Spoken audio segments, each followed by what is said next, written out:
Y bienvenidas de nuevo a esta primera sesión de la tarde de hoy. Antes, pero me han pedido de la organización que por favor les recuerde que devuelvan los equipos de traducción cuando hayan finalizado su uso, que se acuerden. Bien, el primer ponente de esta tarde es el doctor Álvaro Taveira, que viene de la Universidad de Wisconsin-Whitewater y es profesor del Departamento de Seguridad y Salud Ocupacional y Medio Ambiente.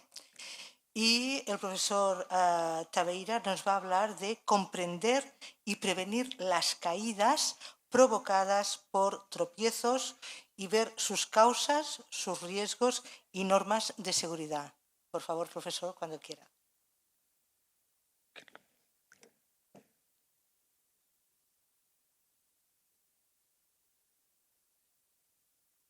Hello, everyone. Can you hear me? Good. Well, good afternoon. So my name is Álvaro Taveira, and I'm here today to talk a little bit about trips, missteps, their cause, and some preventive actions. In terms of the outline of my presentation, very quickly, we're going to start with just talk about this problem that is so common, so prevalent, and actually so resistant to interventions. Falls. Then we're going to look a little bit on the biomechanics of walking, why people fall, and how people fall. And I'm going to focus on two specific types of falls, trips and the so-called air steps or missteps. There's definitely slips, which are very common, but involves different types of biomechanics, and we'll let that for another opportunity.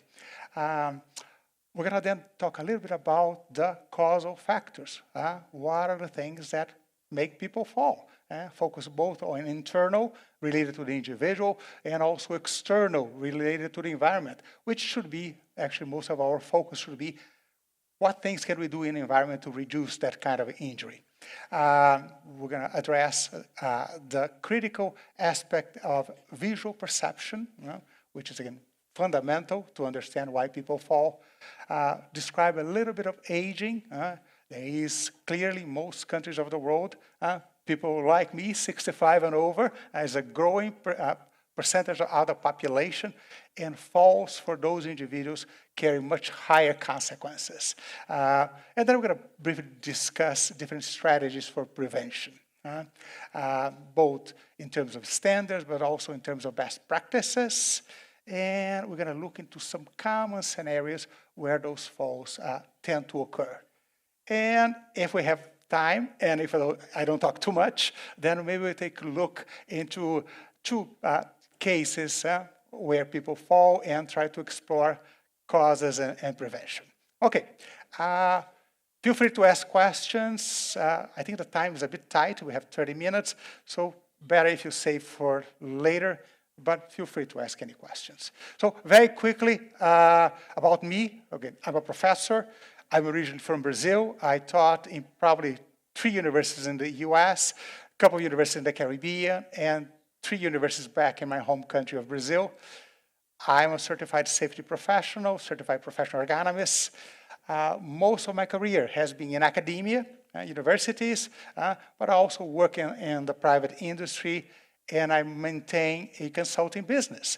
And I have, over the years, worked in many different industries, just a sample there, agriculture, transportation, retail, okay? So that's me. Let's start then with the things we are here to discuss today. Falling, so falling, and none of us are perverse or evil, but we all had, again, some good laughs looking at people falling in videos and things like that. So they are, to some extent, funny.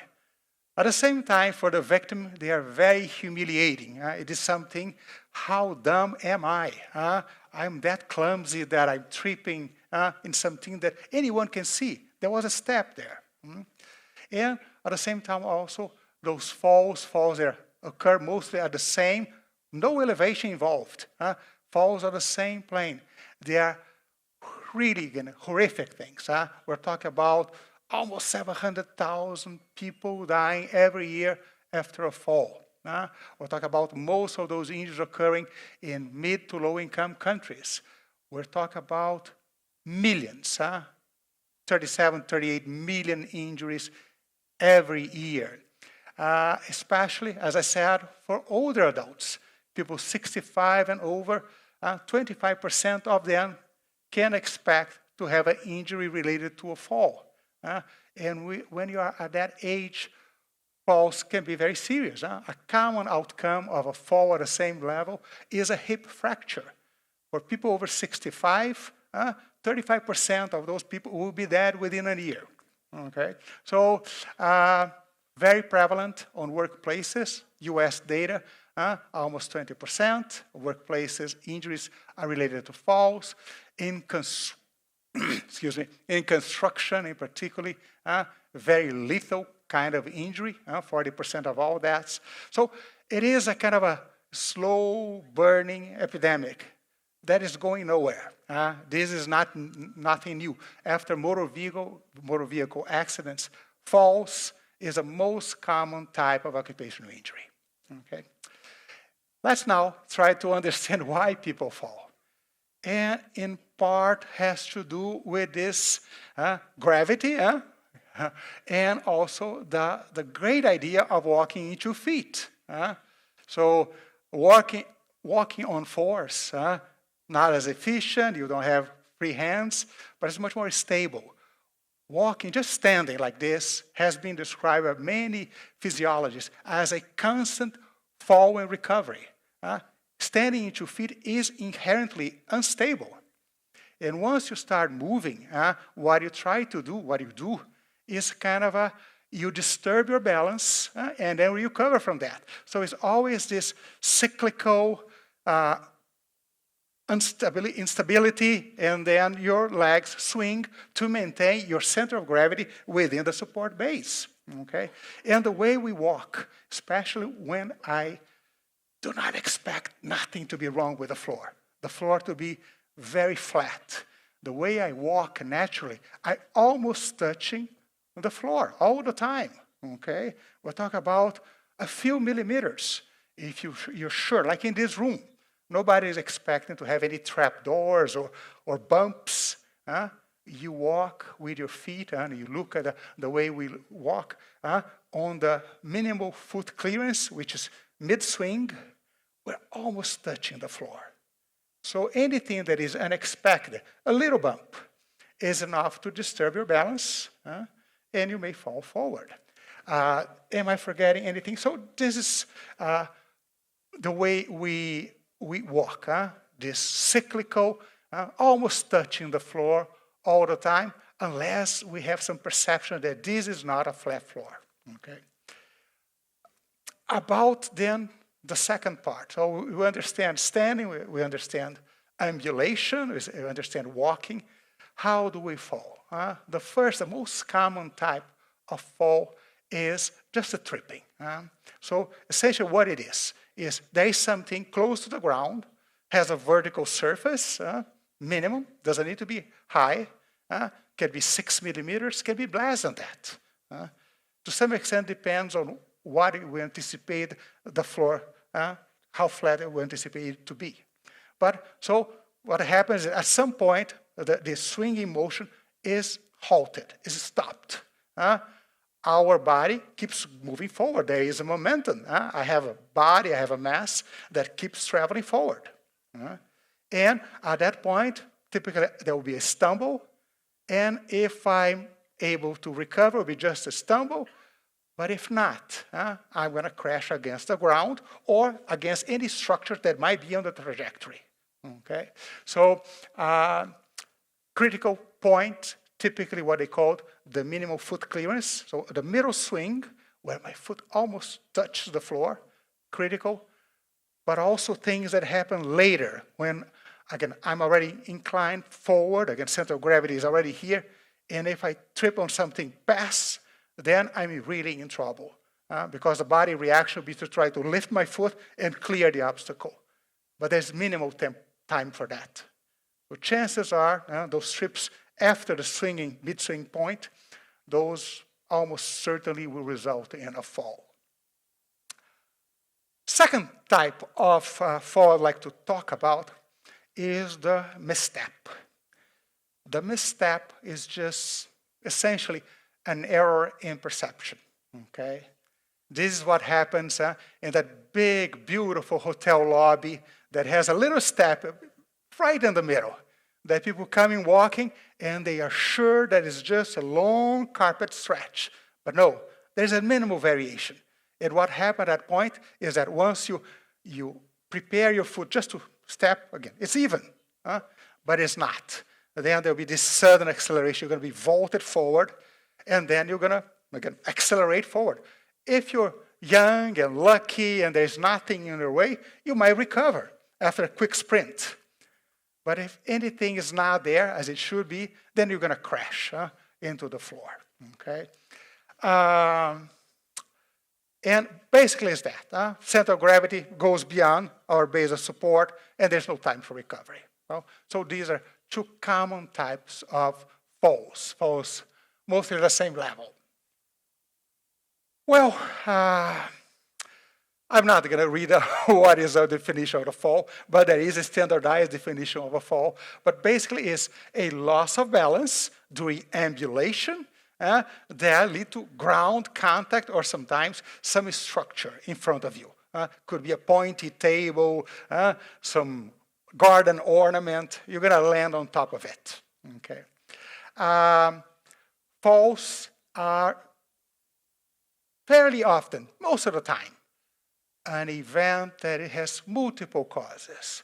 Some are intrinsic to us. Human beings walking 2 feet are susceptible to falls. We cannot fix that. This is, again, the human beings we're going to work with. But there are typically many other aspects involved in any fall. And just for simplification, we can classify them either internal, related to the way we are, or different individuals have different capabilities, and external. It's obvious that as safety professionals, our interest is to control the environment because human beings will take as they come. Workers, again, will take as they come. But it's good to recognize that there is some definitely internal human factors. Typical things are related to your perception and attention, which are two kind of limited resources. We frequently operate under the assumption that we can see everything, that we can perceive everything around us, and it's just not true, okay? We get distracted. We have sometimes different priorities in any environment. We sometimes fail. You know, what is the definition of human being? A fallible creature. Someone that will make a mistake. And sometimes, just walking, I trip on my own feet. It happens. It's not common, but it may happen. I'm tired. That affects perception, affects motor coordination. And there's things that can be temporary or permanent. Changes in vision. I'm aging. I need contacts. I'm wearing contacts. My glasses might be dirty. I might carry a basket, something, a package in my hand I cannot see in front of me. Things that affect my motor coordination. I take medication. I have blood pressure medication, things like that may affect my balance. And finally, even footwear. I might be wearing flip-flops. I should not be doing that in the shop floor, but I wear it, and they can actually increase our chance of having a trip and fall. Moving forward then to the second class of causal factors, the one that as safety professionals we should pay more attention to. We know that uneven flooring, just a bump in a carpet sometimes. Someone put a carpet on top of an irregularity. There is a bump there. Okay. Any sort of unmarked changes in elevation, especially the small ones. You know, most falls don't happen in this big staircase. They happen in staircases that 1 to 3 steps. The shallow ones, those are the tricky ones. About 40% of all falls in steps are short steps. Okay. Poor housekeeping. just clutter walkways with things, objects close to the floor. Rugs and mats are well known, especially in residential environments. The most common cause is definitely a rug and mat that is there to try to prevent a slip and fall, but end up causing a trip and fall. Okay?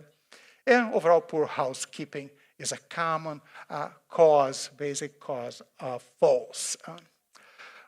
Moving forward, some things that we should avoid to have a biased vision on the causes of falls. It's not true that most falls, they occur because people don't care. It's not true. People are not out there to get hurt. So it's just that we don't have perfect perception. For instance, why people in a parking lot very often fall in a pothole, break their foot on a pothole that everyone can see. Because when you're in a parking lot, you know what you're paying attention to? Those big metal moving pieces, the cars, the trucks. You look at them, so you don't want to be run over. You're not checking the ground. So if there is a pothole, you fall there because you're paying attention to the car moving your way. Okay, so also that again, to walk safely, perception is fundamental, but perception is very, very limited. Our field of vision is always moving, is always dynamic, and we can only pay attention to a small portion of what we can see. You know, perception only works because it's fast. And to be fast, what it does, shortcuts. I cannot see everything that's around me. I try to look at things that are important for me to keep walking safely. Okay. Another thing also that is very common, the last one here, is that most falls, trips and falls, missteps, they happen in obstacles that are visible. They are not hiding. It's just people don't walk around inspecting the floor. They don't do that. This is not how human beings behave. Again, we're around here at this convention center. You don't see people walking, watching the floor.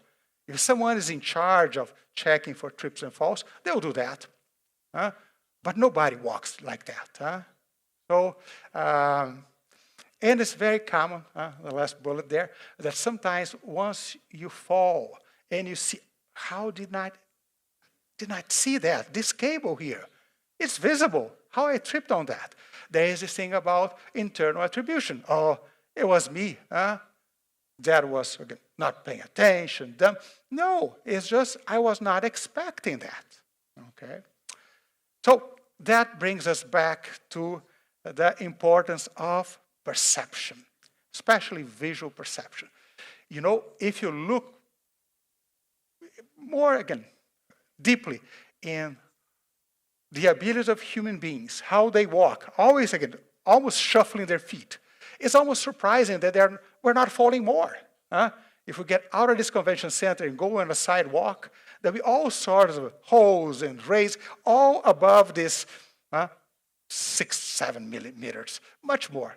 So it's actually almost surprised that we don't fall actually more, not less. And we don't fall more because this process of perception. And perception, as you know, is actually two processes at the same time. So perception relies on bottom-up perception. Bottom-up means that what can be seen. What I can look around here, I can see there is a cable, there's a tape covering it. So things that can be seen.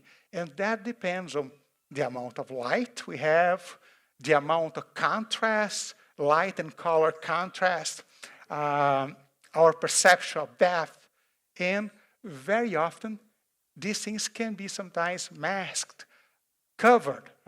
We have sometimes a carpet that has a busy pattern, very colorful. This is very common. It's very easy to cover a small step where everything is kind of camouflaged by the carpet. Okay? So bottom-up perception, what can be seen, what is visible. And visibility is a competition, you know. Different objects compete for which one is going to get your attention, okay? And then there is the top-down perception, is what do I expect to be present in that walking environment? What do I know about that walking environment? Is this an airport concourse? Is this a shopping mall aisle? You don't expect to have any holes or cracks there. You expect a smooth, constant and flat surface. Or am I walking on a mountain trail? In elevation, big rocks. Then I look and move my foot and position my foot carefully. But that is not the way I walk in the supermarket. I don't look at the floor inspecting the floor. So context matters. This top-down perception is very, very important because it allows human beings to adapt. Okay, that is the thing. We know that looking at human beings as they walk is here in the convention said, I'm walking, I'm going towards the stairs. As I approach the stairs, everybody, first thing, the scanning, visual scanning changes. You're going to try to find the edge. Where is the edge of steps? Where's the handrail? So you change the frequency and the strategy of where you're looking at. You slow your speed. You think about where you're going to put your first foot down. Okay, so clearance, the stride length, along all those things, I adapt as my perception indicates that we have a changing walking environment here. So far, so good? Okay, let's then talk about what is a tripping hazard. And there is a technical definition. So anything that is a quarter inch or more is, by a variety of standards, a tripping hazard. Something that is a quarter of an inch, about 6 millimeters or more, and is not a step, it's just a change in elevation, is a potential trip hazard. It seems to be very, very low, but this is a standard that has been used for many years. Actually, is incorporated in most building codes, like the International Building Code, the Universal Uniform Building Code. Many European states and American states all use this a quarter of an inch, 6 millimeters, as what constitutes a tripping hazard. If you have that thing or more, you expect that A, to bevel it, to get rid of it, or you're going to treat it as a step. You're going to mark that thing, and this is a step. Okay. So there is a whole collection of standards related to trip hazards specific to different environments. Okay. So I'm not going to go over here, but it's easy to find, and most of them we use this quarter of an inch standard as a tripping hazard. It's still, bottom line there, context is still important. In this carpeted area here, in this amphitheater here, a quarter of an inch under this carpet will be actually something very dangerous. So we know that when people have an expectation that this is a very flat surface, we know that things as just over 2 millimeters is sometimes enough to disturb someone's balance. And there's a number of experiments showing that. So if you give the impression that this is a flat floor, it better be, because people will behave based on that assumption. The walking behavior will be based on that assumption, flat floor. Okay. Talking about aging, a very unpleasant process. And most of the world population is aging quickly. Here in Colombia, 11%, US 16%, Europe over 20%, parts of Asia over 22%, people 65-year-old. And as you age, your biomechanics change. Typically, we try to conserve energy. So things that we do, we walk slower. We tend to limit the stride length. It has an implication because when I have a shorter stride length, I have a narrow support base. So it's easier, if anything stops me, for me to fall. Okay. There is older adults spend more time on double stance. So when the 2 feet are touching the ground, double stance, we tend to go slower and more time like that. Also, there's more variation. As I swing my foot in the walking process, as I age, there is an increased variation.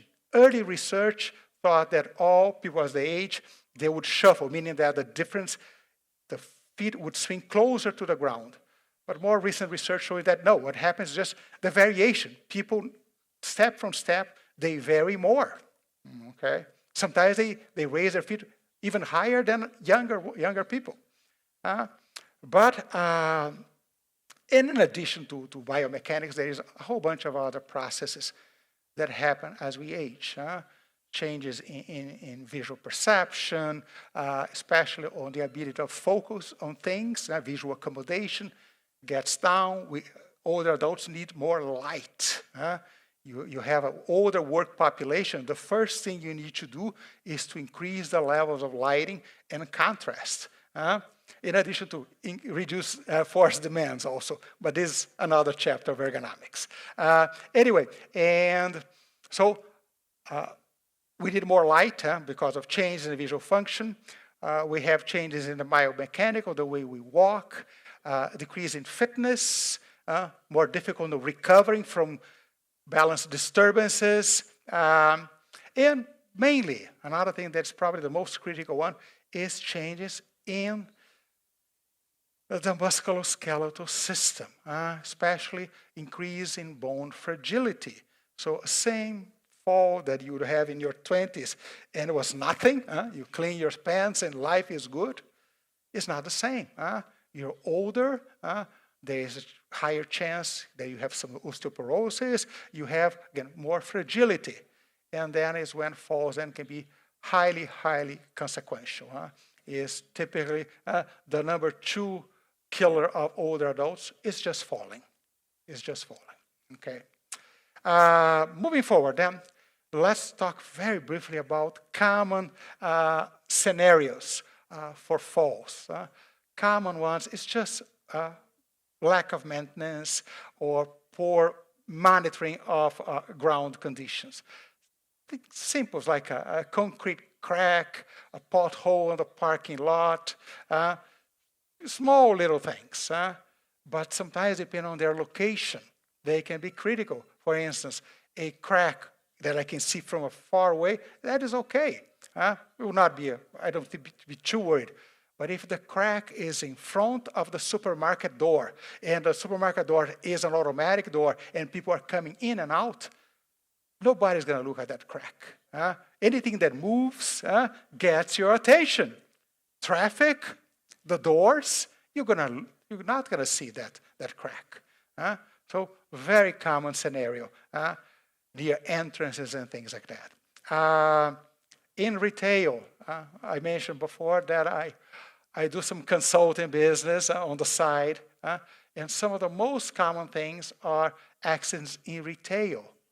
So they happen all the time, and sometimes with very serious consequences. We talk about fatal events. I have cases involving department stores, hotel chains, where the person died, sometimes a few months. So high consequences of accidents. So typical things, merchandise displays, signage lags, pallets, merchandise pallets. They get empty and empty and empty. Now they're very low to the ground. People don't see them, they trip over. Shopping carts, especially the flat bed ones that are using sometimes in department store construction places. And just items that were placed on the floor either by an employee of the store or by a customer. Moving things, leave it there. Okay.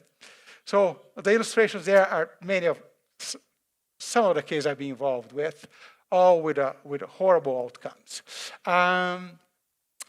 Another common type is carpets, rugs, and mats.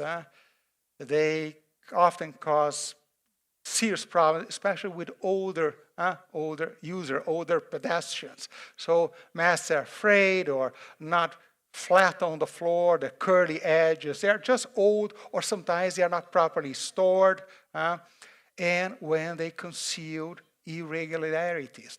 Like for instance, this one is an interesting case. This is a branch bank.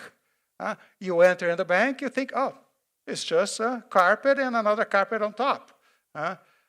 It was Christmas. People are the counter here. Merry Christmas. Person is entering, and she did not know that the floor was not flat. It was not big, the difference.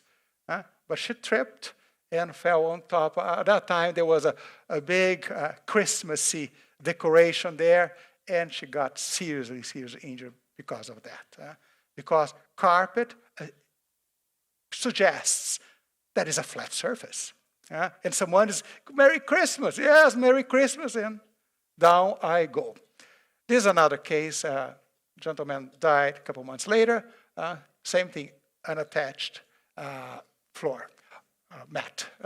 Going forward, for missteps, as I said before, most falls on stairs are not the big, beautiful stairways, are the short one. 40% of all falls is 1 to 3 stops. Why? Because the difference in height is not big, so it's not clear that I can pick up that. Sometimes the boundaries, the edges are not clearly marked. Okay, so we have a few examples here. This is a pub in London where there is a step here. You cannot see because it's very busy. Here, again, it's all beige. So people fall. Typical hotel situation. The 1, 2 steps looks nice, and people are on the floor. This is a case that I worked at, very interesting. This is a bowling alley. Here, there's a step. Nobody can see it, okay? Or sometimes you have situations like that, where, concrete need to have expansion joints.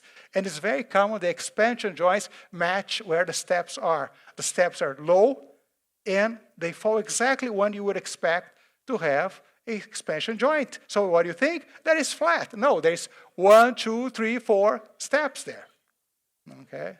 A lot of people fell on those steps before. So, in terms of prevention strategies, as you probably are tired to know, that best prevention is design. Designing walkways that the aspects of the future are very visible. There's a change in elevation, it's marked. And predictable. Do people expect that to be there? Okay, so visibility and predictability. We know that this happens. Standards, there are building codes. There are building codes, and if you want to protect yourself from liability for having to pay for things, we're running out of time. Sorry. Okay, we're going to speed up a little bit. So, so compliance, lighting, visibility, critical. Maintenance, checking things. People, your customers, your employees are not there to check the floor. You need to have a system to check the condition of floors. Okay. Prevention strategy, warning, which is not perfect, but it's better than nothing, so people can change their strategy. Barriers, handrails are very good. We're very good at grabbing handrail when needed. Fraction of a second. Rugs and mats should be secured, flat on the floor. And then others that are less effective, so training behavior, etc. We do not have time, I'm sorry, for talking about the cases, but you can take a look on those and think about that. Just as anything else, don't stop at the first thing. Someone fell because of that broom was left there. Why the broom was there? So there is always something behind. And with that, thank you. And I don't think we're having time for questions. Sorry about that. Thank you.